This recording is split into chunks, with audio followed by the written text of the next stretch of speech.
Everyone. ఈరోజు news పేపర్లో వచ్చిన ఇంపార్టెంట్ టాపిక్స్ 27th అండి. First, heavy rain brings Kerala to its knees. అంటే మనకు మాన్సూన్స్ వచ్చినప్పుడు వేరియేషన్స్ జరుగుతుంటాయి. ఒకసారి మాన్సూన్ బ్రేక్స్ అంటారు, అంటే బ్రేక్ తీసుకోవడం, మాన్సూన్ క్లౌడ్ బర్స్ట్లు ఇవన్నీ జరుగుతుంటాయి. సో మాన్సూన్స్ ఎలా వస్తాయి దాని ఫెనామినా తెలుసుకోండి, బికాస్ ఇండియాకి స్పెషల్ ఫీచరే మాన్సూన్ కాబట్టి. అండ్ మనం అనుకున్నట్టు ప్రతి స్టేట్కి ఒకేసారి మాన్సూన్స్ రావండి. నార్త్ ఈస్టర్న్లో ఒక టైంలో వస్తాయి, కేరళలో ఒక టైంలో వస్తాయి, ఆంధ్రప్రదేశ్కి ఒక టైంలో వస్తాయి, ఢిల్లీలో ఒక టైంలో వస్తాయి, అలా డిఫరెన్సెస్.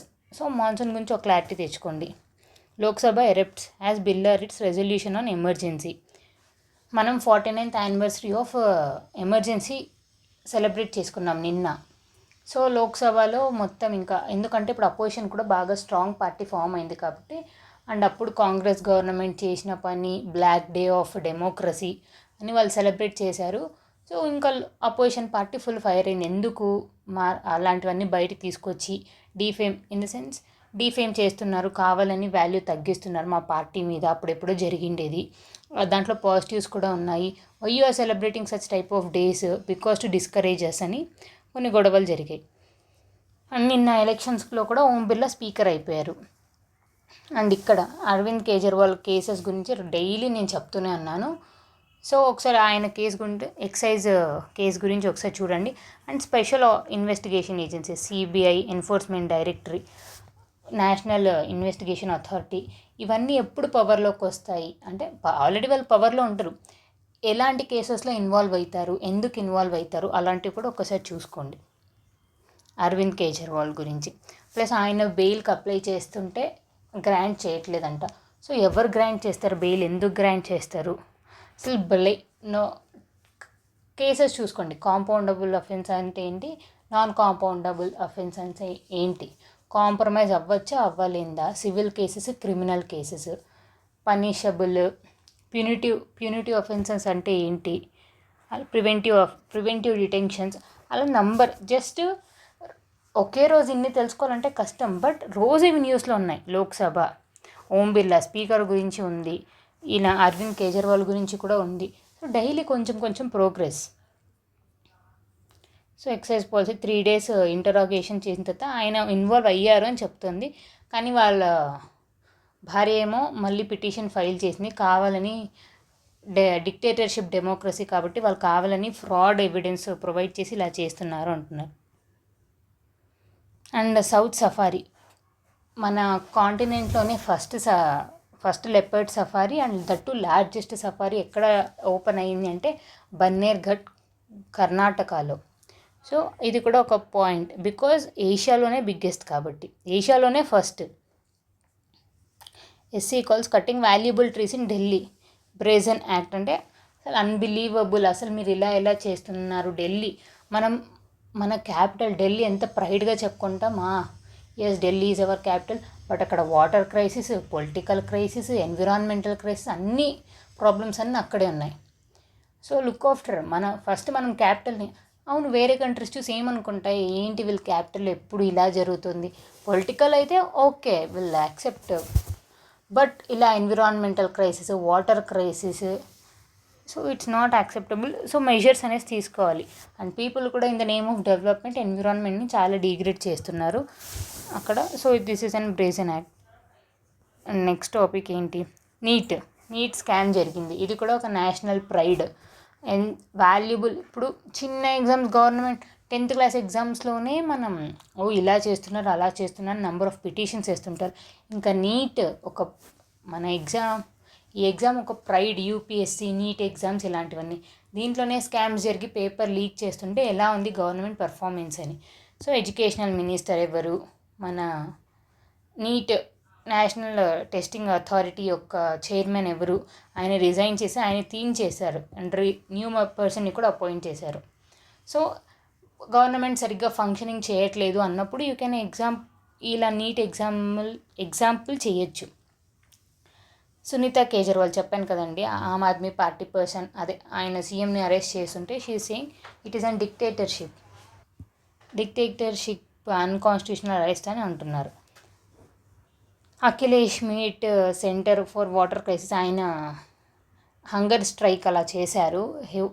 చేయకుండా ఆయన చాలా హెల్త్ క్రైసిస్ డిటోరియేట్ అయ్యింది అని ఆయనను అపాయింట్ చేసేసారు ఆఫీస్లో, హాస్పిటల్లో సారీ. అండ్ చూడండి సేమ్ సత్యాగ్రహ ఫాలో అవుతున్నారు. అప్పుడు వినోబా భావే, గాంధీ వీళ్ళంతా ఫాలో అయ్యారు కూడా. నేను కూడా ఫాలో అయ్యి నా స్టేట్ని మంచి పొజిషన్లో తీసుకెళ్తాను అని he's commenting. National human rights commissions, ఇలాంటి కమిషన్స్ చూసుకోండి. National scheduled caste commissions, ST commissions, women rights commission, child commissions, ఇలా ఈ కమిషన్స్ ఇంపార్టెంట్ అండి. కాన్స్టిట్యూషనల్ బాడీయా, for example SC STs constitutional body, అది human rights women's commissions those are non constitutional bodies. So చూడండి, ఈ commission ఏం చేస్తుంది, ఎంతమంది ఉంటారు, చైర్మన్ ఎవరు, ఎప్పుడు అపాయింట్ చేస్తారు, 1 year 5 yearsకి ఒకసారి అపాయింట్ చేస్తారా, ఎందుకు అపాయింట్ చేస్తారు? బికాజ్ ఒక్కరిని అపాయింట్ చేసేది అన్ని కమిషన్స్ మీరే చూసుకోండి అని అనరు కదా. ఎందుకు అంటే వనరబుల్ సెక్షన్స్ కోసం, SC ST disabled persons women వీళ్ళంతా వనరబుల్, అంటే కొంచెం అంత ఈక్వాలిటీ లేదు. సో ఈక్వాలిటీ ఇన్ష్యూర్ చేయడానికి కొన్ని కమిషన్స్ అనేది ఫామ్ అయ్యి వాళ్ళకి రికగ్నైజేషన్ ఇస్తారు. Constitutional recognition, non constitutional recognition అలా. సో డేటాస్ నీట్గా చూసుకుని ఎంతమంది ఎవరు. సో వీళ్ళు ఏమని అంటున్నారు, 192 హోమ్లెస్ పీపుల్స్ అనేది పెరిగిపోతూ ఉన్నారు. ఎందుకంటే హీట్ వేవ్స్ తట్టుకోలేక, మొన్ననే అయిపోయింది మనకు సమ్మర్ అంతా, మనకు అయిపోయింది. సో హోల్ ఇండియా ఒకేసారి సమ్మర్ అయిపోదండి. సో జియోగ్రఫీ కొంచెం అనలిటికల్గా ఆలోచించండి. సో ఇంకా రాజస్థాన్ కొన్ని ఏరియాస్లో స్టిల్ మాన్సూన్స్ అనేది రీచ్ అవ్వడానికి టైం పడుతుంది. సో ఇలా హోమ్లెస్ ఉండే పీపుల్కి గవర్నమెంట్ ఏం కేర్ చేస్తుంది, సెంటర్ ఫర్ హోలిస్టిక్ డెవలప్మెంట్ అనే ఒక స్కీమ్ తీసుకొచ్చాము. Zonal integrate police network, zonal ప్రతి ఒక్క జోన్స్ ఇంటిగ్రేట్ అయ్యి పోలీసెస్ ఇలాంటి వాళ్ళని రీహాబిలిటేట్ చేయాలి, వాళ్ళకి మంచి షెల్టర్స్ ప్రొవైడ్ చేయాలి, ఏసీసీ ప్రొడ్యూస్ చేయాలి. Delhi urban shelter improvement board వీళ్ళంతా ఏం చేస్తున్నారు, 192 people, 200 people are dying due to heat wave, what is the response అని clashes are going on. Niti Aayog ఇది కూడా చెప్తున్నాను డైలీ న్యూస్లో. అండమాన్ అండ్ నికోబార్ ఒక ఫ్రెజైల్ ఎకోసిస్టమ్, మన ఇండియాలో కనిపించే మొత్తం ఎకోసిస్టమ్ ఒక అండమాన్ అండ్ నికోబార్లోనే కనిపిస్తుంది. In the name of development ఇప్పుడు అదొక టూరిజం స్పాట్ చెయ్యాలి అని అక్కడ అన్ని చెట్లని అన్నిటిని నరికేస్తున్నారు. So is that right?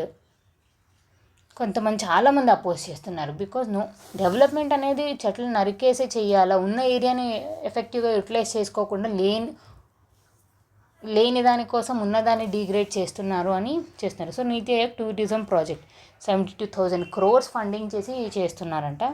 So is it good or bad? Development is good, but in the name of ఎన్విరాన్మెంట్ని కాంప్రమైజ్ చేసి అయితే ఇట్స్ రాంగ్ అండి. సో నీతి చూడండి, అండమాన్ నికోబార్లో ఏం జరుగుతుంది. ఇంకా ప్లస్ ఎన్విరాన్మెంట్ పక్కన పెట్టండి, అక్కడ ట్రైబ్స్, పీవీటీజీస్ అంటారు. ట్రైబ్స్లో కూడా 2 types ఉంటాయండి. Scheduled tribes, particularly vulnerable tribes. Scheduled ట్రైబ్స్ని మనం బాగా ప్రొటెక్ట్ చేయాలనుకుంటున్నాం. దాంట్లో particular vulnerable tribes 75 group members మాత్రమే ఉన్నారు. వాళ్ళు ఇంకా హెవీ ప్రొటెక్షన్ ఇవ్వాలి. అలాంటి పీపుల్ రిసైడ్ అయ్యేది 4 members, nearly 4 members Andaman and నికోబార్లోనే ఉంటున్నారు. ఇప్పుడు మీరు అలా చేస్తే వాళ్ళు తట్టుకోలేక చాలామంది, అదే ఒక్క పర్సన్ అక్కడ ఉండేది ఒక 100 members, ఒక 2,000 members కన్సిడర్ చేయండి ట్రైబ్స్. కానీ మనం వెళ్ళడం వల్ల వాళ్ళ way of living is everything different. But మనం వెళ్ళడం వల్ల వాళ్ళకు కొత్త కొత్త డిసీజెస్ రావడం, అడాప్టేషన్ లేకుండా చనిపోవడం అలాంటివన్నీ జరుగుతున్నాయి. So need not involve. Environment, మన కల్చర్ అది కూడా పోతుంది అని. నాగాల్యాండ్లో ఆల్రెడీ న్యూస్లో చెప్పాను, ఫస్ట్ టైం ఎలక్షన్స్ జరుగుతున్నాయి. Not first time, already elections జరిగాయి, అర్బన్ ఎలక్షన్స్. ఆ అర్బన్ ఎలక్షన్స్లో 33% ఉమెన్ రిజర్వేషన్ అలో చేస్తున్నారు. వాళ్ళకి స్పెషల్ స్టేటస్ ఉంది ఆర్టికల్ 371A ప్రకారం. దాని ప్రకారం ఇంతవరకు వాళ్ళు యాక్సెప్ట్ చేయలేదు ఉమెన్ని ఇంటూ పాలిటిక్స్ అది అని, కానీ ఇప్పుడు యాక్సెప్ట్ చేస్తున్నారు. సో చాలా బెస్ట్ టర్న్అవుట్ జరిగింది. తమిళనాడు వాళ్ళు కూడా క్యాస్ట్ సెన్సస్ జరగాలి అని. బీహార్ ఏమో క్యాస్ట్ సెన్సస్ కండక్ట్ చేసింటే సెంటర్ స్క్రాచ్ చేసేసింది. బీహార్ మీరు ఒక స్టేట్కి క్యాస్ట్ సెన్సస్ చేసే అధికారం లేదు, అయినా మీరు చేశారు. ఈవెన్ దో మీరు చేసినా కూడా నేను స్క్రాచ్ చేసేస్తానని స్క్రాచ్ చేసేసింది. ఇప్పుడు కొత్తగా అన్ని గవర్నమెంట్ ఫామ్ అయినాయి. దట్టు తమిళనాడు బీజేపీ వాళ్ళకి ఫ్రెండ్లీగా ఫామ్ అయింది కాబట్టి వాళ్ళు ఏమన్నారు, క్యాష్ సెన్సస్ ఖచ్చితంగా చేయాలి, బికాజ్ మేము కొత్త కొత్త పాలసీస్ ఫ్రేమ్ చేయాలి, సెన్సస్ కూడా కండక్ట్ చేయండి, లేట్ చేయకండి. దీనికి సంబంధించి ఎడిటోరియల్ నేను ఆల్రెడీ కొంచెం నీట్గా డిస్కస్ చేశాను, చూడండి. సెన్సస్ చేయడం వల్ల పాజిటివ్స్ ఏంటి, నెగిటివ్స్ ఏంటి. మనం బ్రిక్స్ కంట్రీస్తో కంపేర్ చేస్తే అన్ని కంట్రీస్ చేశాను, ఇండియా ఒక్కటి చేయలేదు. మన బార్డరింగ్ కంట్రీస్తో కంపేర్ చేస్తే కూడా అన్ని కంట్రీస్ చేశారు సెన్సస్, ఇండియా ఒక్కటి చేయలేదు. పాకిస్తాన్, బంగ్లాదేశ్ అవన్నీ టైం టు టైం చేస్తున్నాయి, ఇండియా ఒక్కటి COVID-19 అని ఏదేదో చెప్పి లాస్ట్ 2011లో జరిగిన సెన్సస్ ఇంకా చేయలేదు. సెన్సస్ జరిగితే మనకే బెస్ట్ అండి. ఎవరెవరు స్టేటస్ మార్చుకున్నారు, బిలో పావర్టీ లైన్లో ఎంతమంది వచ్చారు, ఎస్సీ వాళ్ళు ఎంతమంది ఉన్నారు, ఎస్టీ వాళ్ళు ఎంతమంది, ఓసీ వాళ్ళు ఎంతమంది ఉన్నారు, రిజర్వేషన్స్ తగ్గియాలా పెంచాలా అని మొత్తం క్లారిటీ వస్తుంది. మీరు చెయ్యకుండా ఇచ్చిన వాళ్ళకి ఇచ్చుకుంటూ పోతే what is the use? Equality అనేది ఎన్ష్యూర్ చేయాలి కదా, ఈక్వల్ రైట్స్, ఈక్వల్ ఆపర్చునిటీస్ ఇవ్వాలి కదా అని. నెక్స్ట్ ఇంకేముందండి, హైకోర్ట్. సో ఇక్కడ ఏంటి అంటే మీరు కోర్ట్స్ చూడండి, high courts, supreme courts, district courts, subordinate courts. First మీరు డివిజన్ తెలుసుకోండి, ఎన్ని కోర్ట్స్ ఉంటాయి, ఓకే, పవర్స్ ఏంటి, బెయిల్. ఇక్కడ చూసారా, ఇంటరీమ్ బెయిల్, ఇంకా యాంటిసిపేటరీ బెయిల్, అలా బెయిల్స్ ఎన్ని టైప్స్ ఆఫ్ బెయిల్స్ ఉంటాయి. ఒకవేళ నేనే అరెస్ట్ అయితే ఏ బెయిల్లో రావాలి. ఇట్స్ నాట్ ఆల్రెడీ ఎప్పుడూ ఒక యాంగిల్లో ఆలోచించడం కాదు. మేబీ ఫ్యూచర్లో మనం ఏమన్నా చెయ్యకపోయినా, ఈ మధ్య మూవీస్ చూస్తుంటారు, కావాలని అమాయకుల్ని ఇరికిచ్చేస్తారు.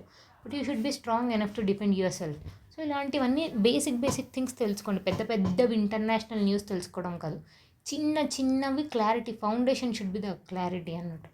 సో ఇక్కడ చూసారా, ఎన్ఫోర్స్మెంట్ డైరెక్టరీ, దీని డైరెక్టర్ ఎవరో కామెంట్ చేయండి. CBI director and enforcement director. Money laundering case. Money laundering అంటే మనీని చేంజ్ చేసేసి ఇవ్వడం, యాక్చువల్ మనీని దే విల్ చేంజ్, ఇది కంపెనీలో వచ్చిన ప్రాఫిట్స్ అని. యాక్చువల్లీ అది బ్లాక్ మనీ, కానీ వీళ్ళేం చెప్తారు, ఇదంతా మా కంపెనీలో వచ్చిన ప్రాఫిట్స్ అని చెప్తారు. That is called as money laundering. ఇలా ఒక్క ఎగ్జాంపుల్, వేరియస్ పీపుల్ వేరియస్గా లాండరింగ్ చేస్తారు. అలా కళ్ళకుర్చి ట్రాజడీ గురించి కూడా చెప్పేసాం, ఆల్కహాల్ గురించి. మిథనాల్, ఆల్కహాల్కి 3 డిఫరెన్స్ ఏంటి, మిథనాల్ ఎలా వస్తుంది, ఎథనాల్ ఎలా వస్తుంది, మిథనాల్ వల్ల డిఫెక్ట్స్ ఏంటి, ఎవరెవరు ఇల్లిసిట్గా చేస్తున్నారు, ఎంతమంది చనిపోయారు, నియర్లీ 60 మెంబర్స్ వరకు చనిపోయారండి. So special investigation team conduct చేశారు, నియర్లీ 21 పీపుల్ని అరెస్ట్ చేశారంట. సో లిక్కర్, ఎందుకు మనం లిక్కర్ స్కామ్స్ అవన్నీ చూస్తున్నాం, బికాజ్ లిక్కర్ అనేది అడిక్షన్స్ లాగా చాలామంది పీపుల్కి.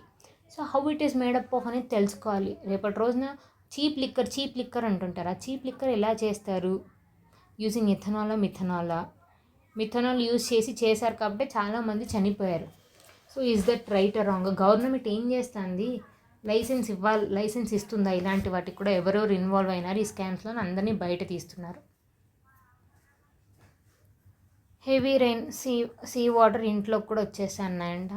ఇంకేం చేయలేమండి, మనం ఎప్పటికీ ఇట్లనే ఉంటాం. అక్కడ ప్రతిసారి కేరళలో వస్తాయి అని తెలుసు, ఇంట్లోపలికి వస్తాయని తెలుసు, అయినా మనం ఏం మెజర్స్ తీసుకొని ఏమీ చేయం. ప్రతి ఇయర్ ఇదే ఉంటుంది న్యూస్లో. జూన్ ఎప్పుడైనా ఓపెన్ చేయం, కేరళ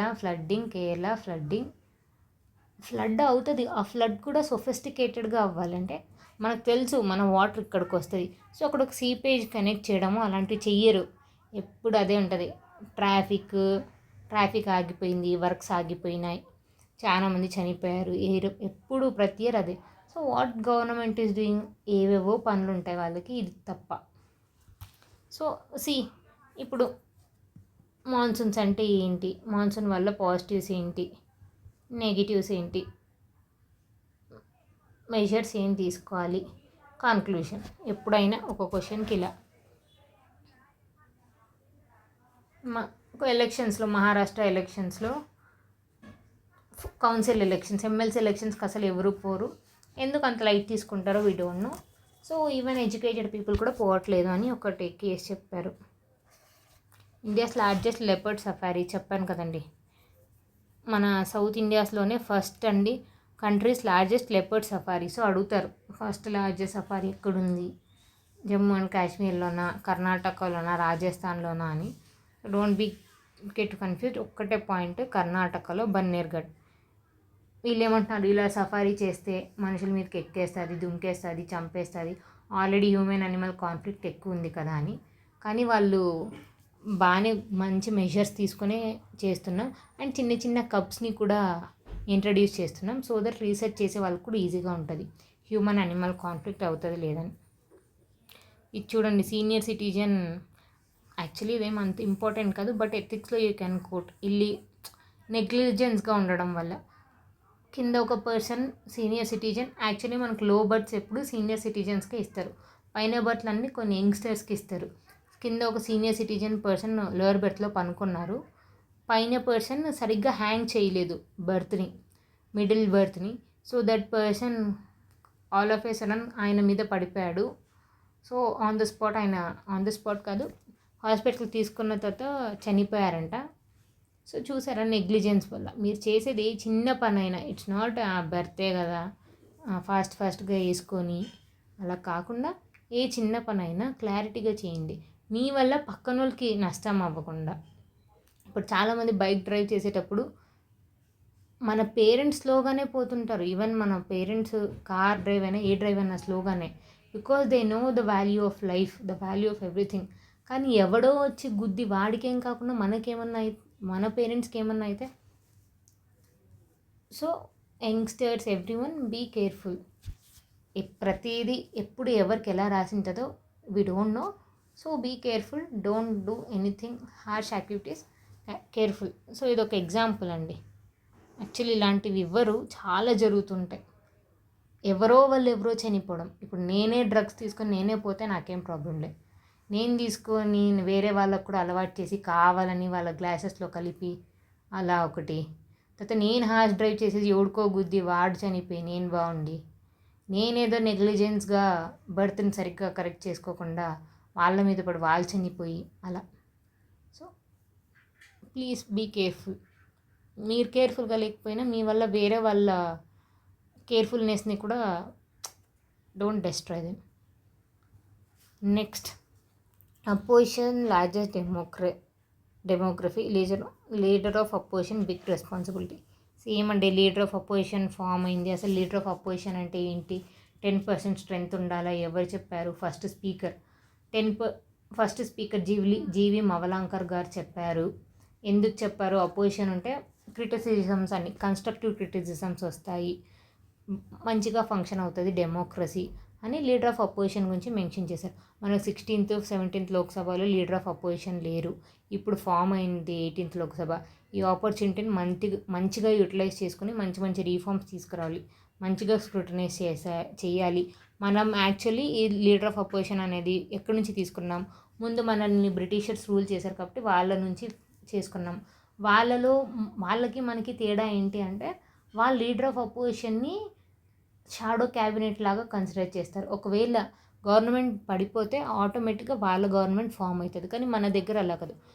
ఒకవేళ మన గవర్నమెంట్ పడిపోతే మళ్ళీ ఎలక్షన్స్ లేకపోతే కాన్ఫిడెన్స్ ప్రూవ్ చేసుకోవడము అలాంటివి జరుగుతాయి ఇక్కడ. సో ఇవన్నీ మెన్షన్ చేశారు. లీడర్ ఆఫ్ అపోజిషన్, ప్రైమ్ మినిస్టర్ని వెయిటింగ్ అని అంటారు అక్కడ బ్రిటిషర్స్, బికాజ్ ఆ ప్రైమ్ మినిస్టర్ ఏమైనా చక్కగా చేయలేదనుకోండి, ఈయననే ఇంకా మినిస్టర్ లాగా చేస్తారు లీడర్ ఆఫ్ అపోజిషన్లో ఉండే మెంబర్స్ అందరినీ. సో మనము అలా చేస్తే బెస్ట్ అని. 18th లోక్సభ ఇప్పుడు రెస్పాన్సిబుల్గా ఉండాలి. ఇదే ఎమర్జెన్సీ గురించి మళ్ళీ గొడవలు. ఎమర్జెన్సీ ఆ డేని ఎందుకు సెలబ్రేట్ చేస్తున్నారు అని దాని గురించి. Ending defection. యాంటీ డిఫెక్షన్లో అంటే ఇప్పుడు ఒక పార్టీలో ఉండే మెంబర్ ఇంకో పార్టీలోకి వెళ్ళిపోతాడు. ఎందుకు? నాకు మినిస్టర్ పోస్ట్ ఇస్తారనో లేకపోతే మనీ ఇస్తారనో. ఇట్స్ నాట్ మళ్ళీ నెగిటివ్గా ఎప్పుడు ఓవర్ నెగిటివ్గా ఆలోచించుకోవాలి. నెగిటివ్ ఉన్నాయి, మ్యాక్సిమం పీపుల్ 90% పీపుల్ అలా వెళ్తారు. ఈ గవర్నమెంట్, వేరే గవర్నమెంట్, ఇప్పుడు నేను గవర్నమెంట్ ఫామ్ చేసిన, మీరు గవర్నమెంట్ ఫామ్ చేసినారు, నేను ఒకప్పుడు లీడరు, మంచిగా జరుగుతుంది, but all of a sudden పక్క గవర్నమెంట్ ఏదో స్కామ్ చేసి వాళ్ళు గవర్నమెంట్ ఫామ్ అయ్యారు. ఇప్పుడు ఏం చేస్తారు? నా మెంబర్స్ అంతా వాళ్ళ దాంట్లో వెళ్ళిపోతారు. ఎందుకంటే వాళ్ళు ఆఫర్ చేస్తారు, రా నాకు నీకు ₹1,00,00,000 ఇస్తాను, ₹1,00,00,000 వాళ్ళకి తక్కువేలే, 100 crores ఇస్తాను, 50 crores ఇస్తాను, లేకపోతే నీకు మినిస్టర్లీ పోస్ట్ ఇస్తాను, అది ఇది అని. సో వీళ్ళు అది ఆశించి పోతారు. కొంతమంది ఏంటి, నేనే స్కామ్ చేస్తున్నానని తెలిసి ఇది మీది చెత్త టీము, వేరే టీంలో వెళ్ళి జాయిన్ అవుదాము మంచి టీంలో అని అలా కూడా వెళ్తారు. కానీ అలా వెళ్ళే వాళ్ళు చాలా తక్కువ అండి. సో యాంటీ డిఫెక్షన్ లా అంటే అదే ఫర్ డిఫెక్ట్ యాంటీ మన పార్టీని డిఫెక్ట్ చేసి వేరే పార్టీకి వెళ్ళిపోవడం హార్స్ ట్రేడింగ్ అని అంటారు. ఇలానే తెలంగాణలో బీఆర్ఎస్ పార్టీ ఉన్నప్పుడేమో ఎంతోమంది 100 ఎమ్మెల్యేలు ఉండేవాళ్ళు, ఇప్పుడు 30 మెంబర్స్కి వచ్చేసారు. అందరూ కాంగ్రెస్ గవర్నమెంట్ ఫామ్ అయిందని దానికి వెళ్తున్నారు. హార్స్ ట్రేడింగ్ జరుగుతుంది. యాంటీ డిఫెక్షన్లో స్పీకర్ ఏం చేస్తున్నారు, ఇంత డిఫెక్షన్ జరుగుతుంటే అని క్లాషెస్. ఇండియన్ జియోలాజికల్ లిటరేచర్ అంటే ప్రతి ఒక్క రాక్ హ్యాజ్ ఎ స్టోరీ. మన జార్జెస్ కానీ మౌంటైన్స్ కానీ సాయిల్స్ కానీ స్టోరీ ఉంది. సో ప్లీజ్ ప్రొటెక్ట్ దెమ్ అని ఈ editorial. It's time for India to reclaim its voice on టిబెట్ని చైనా ఎప్పుడో ఆక్రమించింది, రూల్ చేస్తుంది. కానీ టిబెట్ ఇంకా మాకు సావరెంటీ కావాలి, మాకు చైనాతో ఉండాలని లేదు అని అంటారు. సో ఏంటి ఇండియా మీరు కూడా కొంచెం హెల్ప్ చేస్తే టిబెట్ వాళ్ళు కొంచెం చైనా నుంచి యాక్చువల్ అవ్వరు, కానీ హెల్ప్ చేస్తే కొంచెం బెస్టే కదా, అయ్యే ఛాన్సెస్ ఉన్నాయి కదా అని ఇష్యూ. Capital changing price. మనం ఇప్పుడు ఒకప్పుడు వైఎస్ఆర్సీపీ గవర్నమెంట్, ఇప్పుడు చంద్రబాబు గవర్నమెంట్, ఇప్పుడు మన ఖచ్చితంగా అమరావతి అయిపోతుంది. ఈయన ఉన్నప్పుడు విజయవాడ, కర్నూలు అవి ఇవి అంటున్నప్పుడు అప్పుడు అక్కడ రియల్ ఎస్టేట్ బిజినెస్ బాగా జరిగింది. ఇప్పుడు అమరావతి అంటున్నాడు కాబట్టి అక్కడంతా చేంజ్ అవ్వచ్చు అని అంటున్నారు. ఇండస్ట్రియల్ డెవలప్మెంట్స్ అన్నీ జరగచ్చు అని. వాటర్ క్రైసిస్ ఢిల్లీ ఎంత క్యాపిటల్ అయినా. Roof top potential. సోలార్ ఎనర్జీని క్యాప్చర్ చేయాలి. ఎలక్ట్రిసిటీ కోల్ వల్ల నంబర్ ఆఫ్ డిసీజెస్ అండి. అక్కడ కోల్ ఆ ప్రాసెస్ డిఫికల్ట్, ఎక్స్ట్రాక్షన్ డిఫరెంట్, దాన్ని యూజ్ చేయడము డిఫికల్ట్, దాంట్లో వర్క్ చేసే పీపుల్కి డిఫరెంట్ కష్టాలే. స్కిన్ డిసీజెస్, రెస్పిరేషన్ డిసీజెస్ అన్నీ వస్తున్నాయి. అండ్ ప్లస్ ఫాసిల్ ఫ్యూయల్స్ వెళ్ళిపోతే మళ్ళీ అవి రావడానికి చాలా ఏండ్లు పడతాయి. ప్లస్ దానికి మనీ చాలా ఉన్న రిసోర్సెస్ కాకుండా లేని రిసోర్సెస్ కోసం ఎగబడుతున్నట్టు. సో అప్పుడు ఇన్నోవేటివ్గా సోలార్ నుంచి సెమీ కండక్టర్స్ యూజ్ చేసి ఎలక్ట్రిసిటీ యూజ్ చేయాలి అని మన గవర్నమెంట్ ఎప్పటి నుంచో చెప్తుంది. దాని గ్రోత్ ఈ గవర్నమెంట్ ఇదేంటి Jawaharlal Nehru solar machine on 2010 వచ్చిందంట. అప్పటి నుంచి చెప్తున్న 500 GW ఆఫ్ సోలార్ ఎనర్జీ చెయ్యాలి అని. ఆ 500 GW 100 GW from solar roof top, అంటే రూఫ్ టాప్లో సోలార్ ప్యానెల్స్ చేసుకొని ఎలక్ట్రిసిటీ యూజ్ చేసుకోవాలి అని. కానీ కొన్ని సిటీస్ మాత్రమే బాగా చేస్తున్నాయి. గుజరాత్, మహారాష్ట్ర, రాజస్థాన్ అండ్ కేరళ, తమిళనాడు, కర్ణాటక కూడా కొంచెం మంచిగా ప్రోగ్రెస్ అవుతుంది అని. సో కొత్త ప్రాజెక్ట్ కూడా తీసుకొచ్చారు. ప్రధానమంత్రి సూర్యఘర్ ముక్త్ బిజిల్ యోజన. ఇది ఒకసారి చూసుకోండి, చాలా ఇంపార్టెంట్. బికాజ్ ఒక్కసారి మనం అట్లా చేసామనుకో ప్రైడ్, అన్ని కంట్రీస్ మనల్ని చూసారా ఆ కంట్రీ ఎంత ఫార్వర్డ్గా సోలార్ ప్యానెల్స్ని యూజ్ చేసుకుని ఎలక్ట్రిసిటీ జనరేట్ చేస్తుంది. సో ప్రధానమంత్రి సూర్యఘర్ ముఫ్త్ బిజిల్ యోజన ఇలా చేయడం వల్ల మన గవర్నమెంట్ మనకు ఆఫర్స్ కూడా ఇస్తుంది. So once look after smart grids. ఇదేమంత ఇంపార్టెంట్ కదా. Potential institutional reforms. US and ఇండియాకి మంచి టైస్ ఉన్నాయి, మీరు రష్యాకి హెల్ప్ చేయకండి అని కొన్ని టాక్స్ మాట్లాడుకున్నారు. ఇటలీలో మన వర్కర్స్ ఒక్కరు చనిపోయారంట.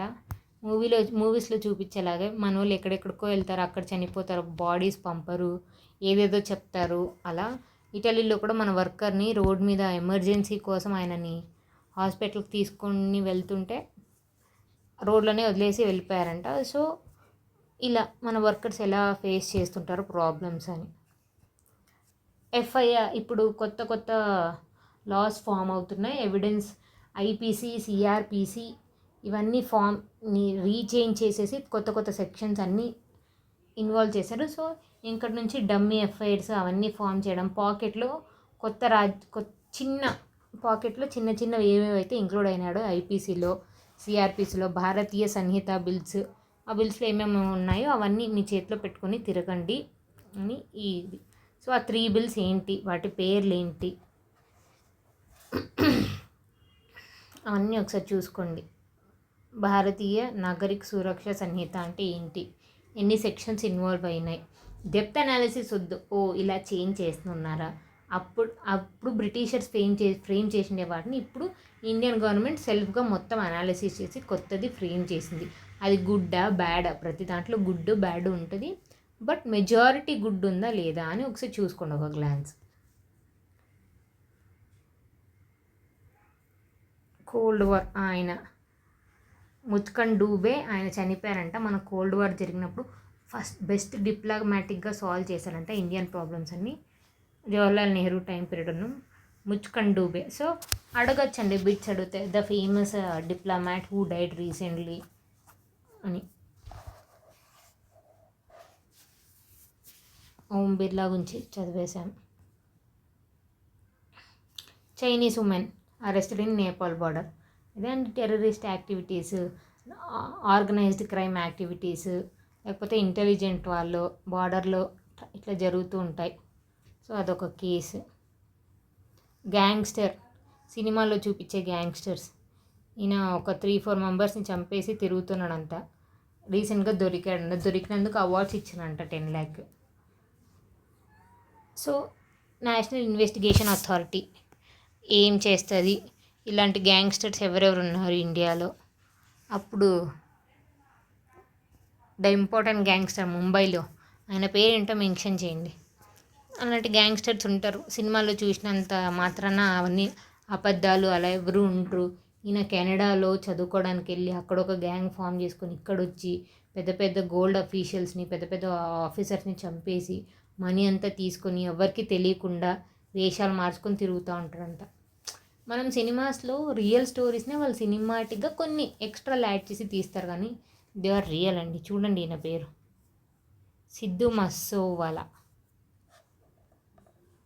నీట్ ఎగ్జామ్, ఇది ఢిల్లీలో ఎంక్రోచ్మెంట్ గురించి చెప్పేశాను. స్కిన్ డిసీజెస్ చెప్పాను కదండి, కోల్ మైన్స్లో వర్క్ చేయడం వల్ల సో షిఫ్ట్ అవ్వాలి సోలార్ పవర్ మీద. ఇలా చేయడం వల్ల ప్రతిదీ డ్యామేజ్, ఫాజిల్ ఫ్యూయల్స్, జియోలాజికల్గా, ఎన్విరాన్మెంటల్గా, ఈవెన్ సోషియో ఎకనామిక్ కండిషన్స్. అలా నికోబార్ గురించి కూడా డిస్కస్ చేశాం. దట్స్ ఆల్ అండి. If you have any doubt please message comment in the comment section. And మన గేమ్స్ ఆడడానికి వెళ్తున్నాం. సెమీఫైనల్స్లో ఉన్నాం మనం, కానీ ఆఫ్రికా మాత్రం ఫైనల్స్కి ఎంటర్ అయిపోయింది. ఇండియా ఎంటర్ అవుతుందో లేదో లెట్స్ సీ. ఆస్ట్రేలియాతో విన్ అయిన తర్వాత మన కాన్ఫిడెన్స్ అనేది పెరిగింది. రోహిత్ శర్మ గట్టిగా ఆడాలి అని కోరుకుందాం. ఇంకేముందండి, ప్యారిస్ గేమ్స్ నెక్స్ట్ ఎక్కడ కండక్ట్ చేస్తారో చూడండి. ప్యారిస్ గేమ్స్, ఏషియన్ గేమ్స్ అన్నీ 4 yearsకి వన్స్ కండక్ట్ చేస్తుంటారు. ఎక్కడెక్కడ కండక్ట్ చేస్తుంటారు, ఎవరెవరు హోస్ట్ చేస్తున్నారో ఇంపార్టెంట్. మన ఇండియా నుంచి ఎన్ని మెడల్స్ వచ్చాయి,